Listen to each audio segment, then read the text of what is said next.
Alors ton premier roman, c'est ton premier roman, Le Cauchemar de Socrate. Oui. Hein, Oui.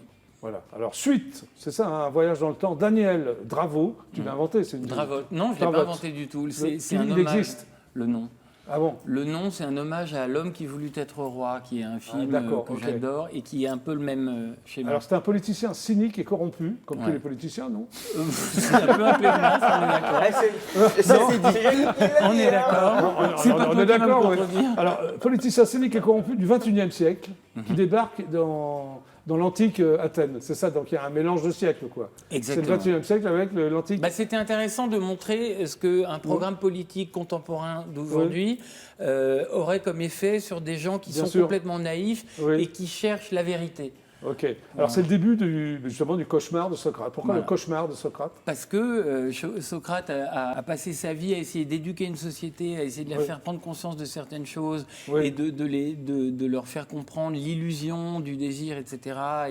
Et d'élargir leur conscience. Et tout à coup, ce mec vient et moutonifie la société et rend tout le monde abruti et accro, alors pas aux réseaux sociaux encore à l'époque, mais à la surconsommation, au star system, à la pub, etc. Alors en fait, c'est un regard donc sur le monde d'aujourd'hui, tout simplement. Oui, complètement. Alors ce fameux Daniel Dravotte, le T se prononce, hein. Tu dis que c'est un bel homme de 50 ans, maire de Granville. Oui. Pourquoi bel homme? Tu l'imagines bel homme ou... Oui. Alors, oui, c'est un personnage... qui n'a jamais connu l'échec. Hein, roi de sa province, c'est ça. Alors, tu lui fais dire, c'est un coq qui pense que le soleil se lève pour l'entendre chanter. Ouais. C'est incroyable cette phrase. Il est très content de lui, ce garçon. Oui, c'est quelqu'un d'extrêmement imbu de lui-même, qui a un côté très antipathique et en même temps un côté charmant, sympathique. C'est pour ça qu'il est beau aussi. Toi, t'en as fait un héros, quoi. Ouais. Ben, c'est un héros et en même temps c'est le méchant de l'histoire. Et Socrate est son antagoniste et en même temps le héros de l'histoire. Alors qui est Tom? C'est d'être nuancé, c'est de plus être... Tu sais, dans les films des années 80, par exemple, on avait les méchants, alors ils trafiquaient de la drogue, ils avaient des esclaves, ils étaient racistes, en plus ils mangeaient mal à table, ils s'énervaient tout le temps. Là, voilà, il n'y avait aucune nuance de rien. Maintenant, je trouve ça intéressant de voir des personnages les méchants ont des côtés qui les rattrapent, ils deviennent humains. En tout cas, moi je trouve ça, c'est un bouquin vraiment très drôle, quoi. Il se passe plein de choses. Alors, il y a un chapitre qui s'appelle « Là où il y a Diogène, il n'y a pas de plaisir ». J'aime bien le jeu de mots. Non, mais c'est bien. Ignore-toi toi-même. C'est génial, ça. Tu penses vraiment ça? Oui, mais je pense vraiment ça. C'est qu'aujourd'hui, toute la société tend vers nous faire méconnaître notre nature profonde. Et c'est ça le cauchemar de Socrate. Alors, l'État, c'est moi, c'est donc Louis XIV, et les taxes, c'est moi.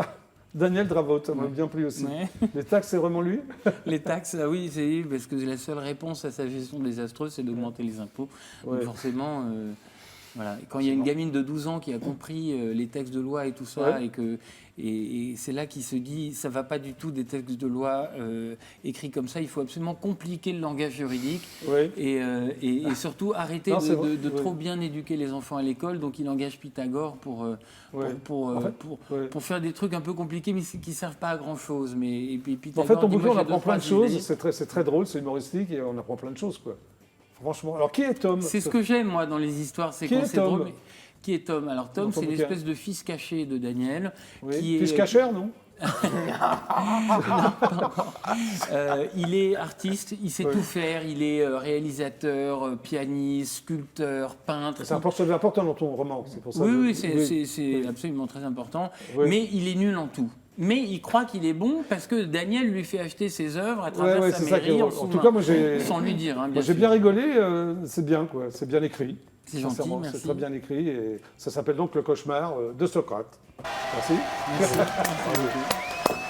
Stanislas Graziani, d'origine italienne, alors, non? Oui, d'accord. Le Cauchemar de Socrate, il est sorti? Il est sorti le 14 octobre. Le 14 octobre, bon, ça va. Il est commandable sur, je ne sais pas si on peut dire, sur Amazon, Fnac. Merci de passer par le GPP. Mais c'était un grand plaisir, merci. J'espère.